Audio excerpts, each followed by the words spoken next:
of the challenges that we always face when we go to create a song is, where do we start? You know, sometimes we have an idea before we get going, like, okay, I'm going to do this, I'm going to create this, I have this idea. Sometimes we sit down and we go, I don't even know where to start. So I wanted to share about a song that I just recently posted called Angelic, oh dear, what is it called? Angelic something or other. Called Angelic Choir, an epic moment, and just explain the process that I went through to get from sitting down here, not knowing what I was going to do, to actually having a song. And in this case, and I mean, you can start a song all different ways, but in this case, it actually started by my purchasing a new piece of software. I have an MC 707 here, and if you're familiar with them, you know that they have the Roland Zenology sound engine in it. And it's a cool sound engine. I like what it does, but it's kind of miserable programming it actually on the 707. It's a challenge. So I noticed that the software was on sale right now for like 60% of the price or 60% off. So I bought it and loaded it up into my DAW and started playing around with it. So that actually became the starting point. So I loaded up a preset and I played around with it. I changed things. They don't call them oscillators in the Zenology terminology. They call them partials. So I changed some of the partials. I changed one of the samples in one of them, and on. And as I was playing around, I got kind of this choir sound. And I've always enjoyed choirs. I sang in a choir as a teenager, and I've enjoyed watching things like the YouTube videos, choir. There's a lot of power and dynamic in a choir. And so as I listened to this, I thought, hey, it kind of sounds like a choir. This is cool. So the first thing I did was I created a kind of a chord pattern with it. And I'll just play it here. I'll solo this. What I've done is I've taken that original chord progression that I made and just created a separate track here. So you can see this up on the screen. And here it is. You have to use your imagination a bit to think of it as a choir. And it's all sopranos. and I did a variety of progressions. So that was the first one that comes through. And then the lower notes go down. And it goes on and on. And I really liked what I was hearing. And one of the apps that I got was Jacob Collier's choir app. And I thought it was really cool. And if we, I'll just take it loaded up here. So what I did with it, I'll just start it because it doesn't come in right away. What I did with it is I literally duplicated the original chord progression. So here it comes. It's starting to build now. And this is their ums. And so it's the same range, only now it's, and if I bring in the other one, bring it in there. So that's both the ums, and if I take that out, and that's the,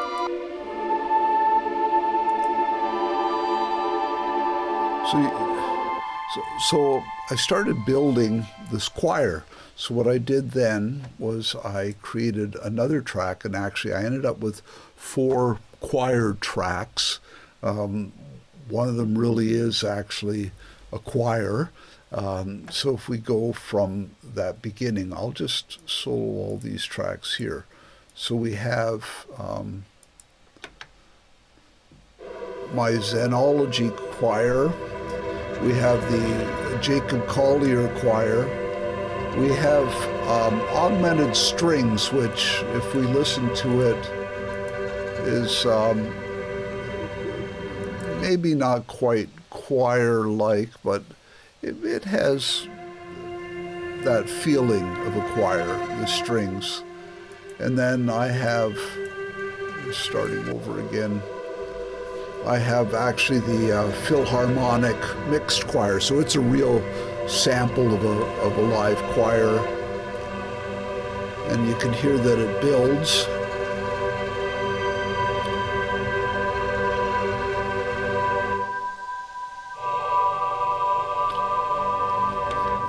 And if you're looking at the screen, you're going, man, what a mess his mix is. But I was trying to do, since there's deliberate breaks in this, I wanted to create a dynamic with each break, sometimes bringing in something more, other times taking something out.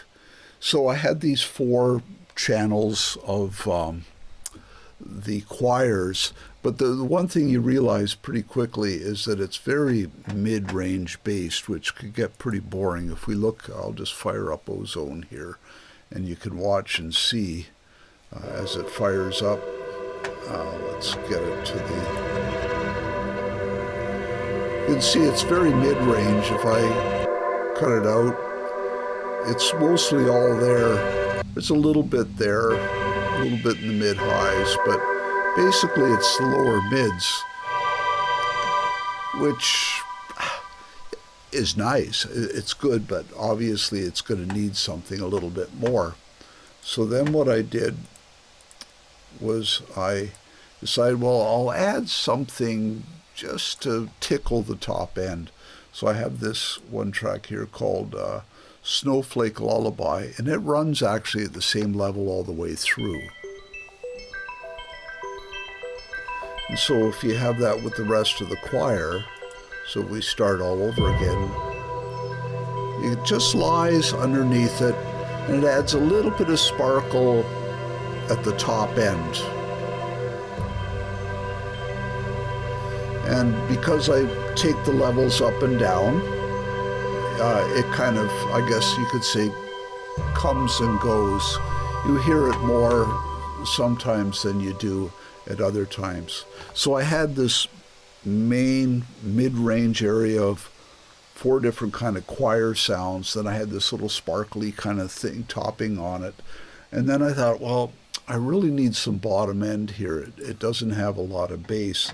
And I started off by picking this particular,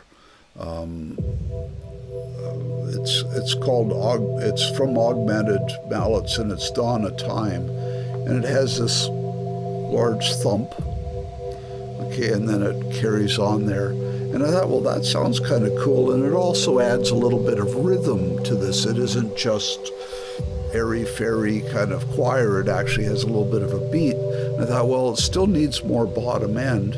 So then I fired up the mini-moo gap and added a bottom end here. I'll take this out so you can hear it. And then the 2 together. So you get some bottom end there. And then I thought, well, it needs a little more attack. So I then used Philharmonic's timpani. So you can hear the timpani hitting. And just take that out totally. You can hear the timpani. There it is. And then with the Dawn of Time. And then with the bass. So now I had a lot of bottom end happening with this. And I felt, well, I still need a little bit more top end. If we look at this, I'll just start it at the beginning, and I'll take out this one channel here, and we'll actually, it doesn't come in till later, so we'll fire that up, and I'll launch Ozone so you can see there's definitely more bottom end now. And of course the choir in the middle, and then I have some more top end here coming up just with this particular channel there. It's still a lot of low mids, but the upper part, and then working their way up into the highs.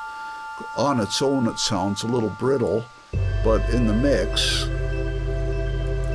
if we go back up here a little bit,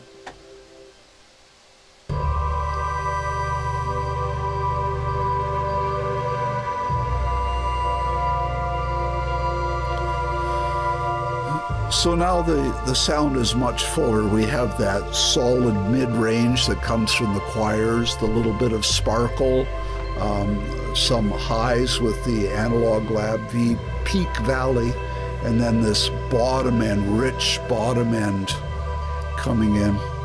So, of course, at this point, I really don't have a mix, right? I mean, right now this is all mixed, but it can get kind of messy because you do a little bit of mixing as you're going along just to see what's happening, but generally I add track after track after track, and then I just mute them to see where they're at, and then I start the process of mixing and creating the dynamic that I want, whether it's having it come in really strong with each chord progression, or dropping out at the beginning of each chord progression just to give it some dynamic range.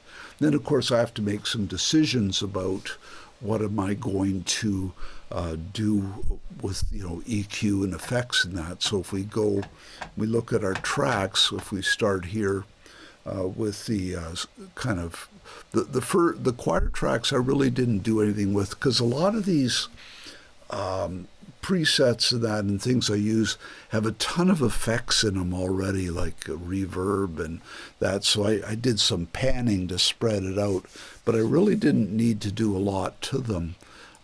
What I did do though was I added some chorus and pan to the sparkly thing. If you listen to it, I'll just solo it here. You can hear it's going to start here,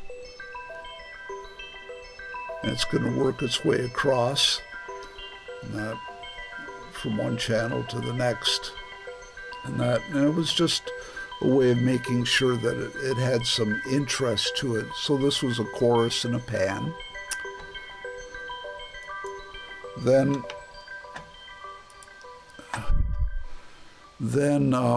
for the dawn of time, I cut out a lot of the bottom end. Let's get it going again. I didn't want all this rumbly stuff at the bottom, so I took that out using EQ, and then I added some saturation. This is called a bit of color, and actually I started off with a preset, but I don't think any of these settings have anything to do any longer with a preset.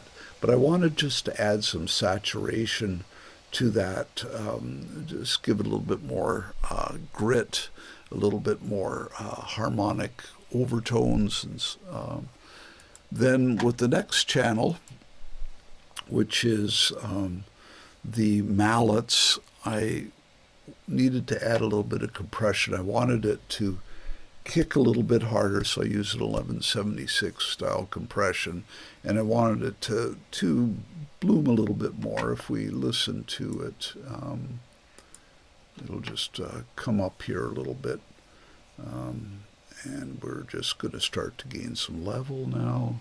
It's coming up, and then the next hit, bang. Oop. It would help if I hit the right one. Oh, hold on a sec here. Let's solo the right track. There we go. Okay. So we have our first hit and the compression. Then the next one.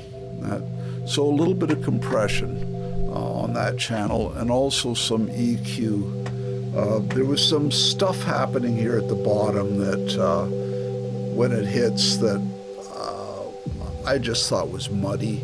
So I took some of that out, and then I took it up just a little bit in the low mids because I thought there was some interesting stuff happening there. So we'll stop that. Then the next one was the Mini Moog, and I did a lot more with it. Again, I did an 1176 compressor on it, And I also did Pultec because I felt like it wasn't rich enough. It didn't have enough bottom end. So if we solo the mini moog track and that.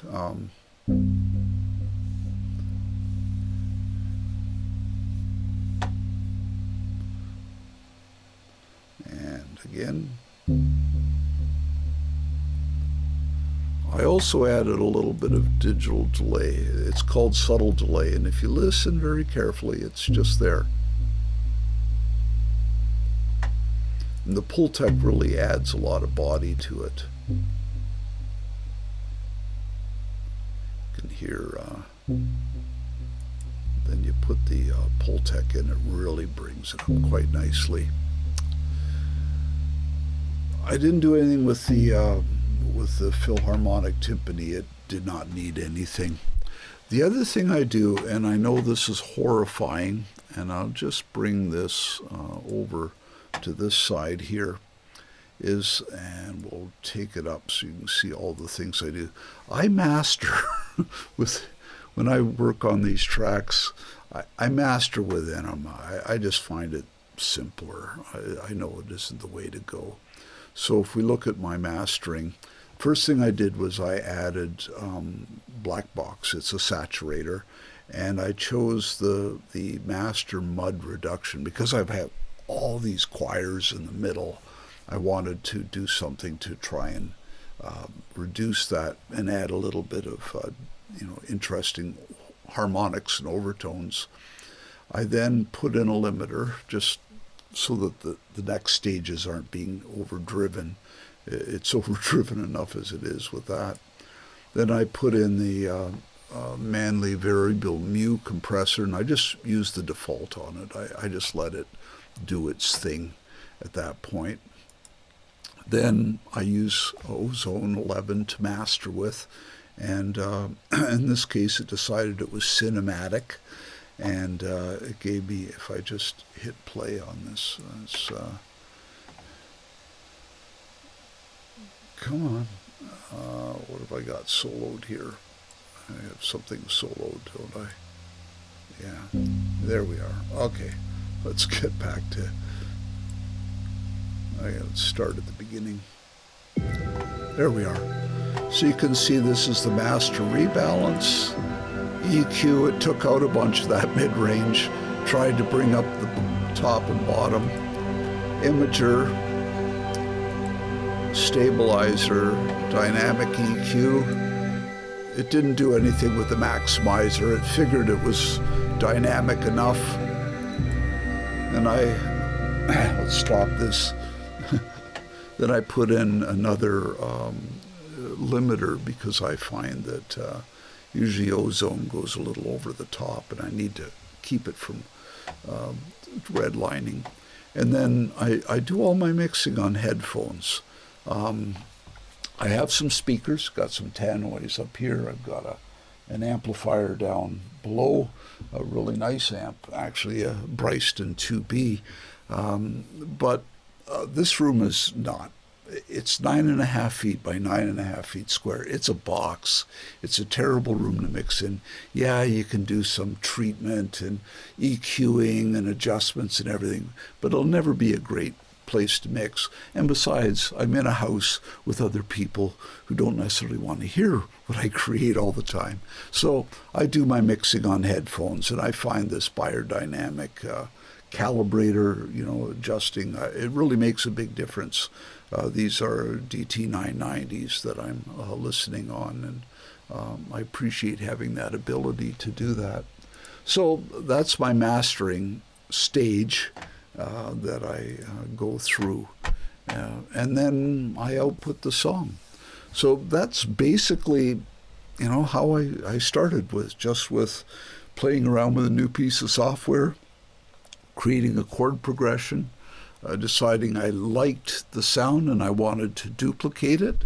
I did that, but I also altered each track. There's 8 tracks altogether. There's the original, and then there's some that are, I put the range up, some I put the range down, others I extended it, others I chopped things. The Moog and the timpani, of course, I just made it mono with one. I chose one note, I guess you'd call it, out of each chord, not necessarily, some I did inversions in that, or chose what I thought was the best note out of each chord.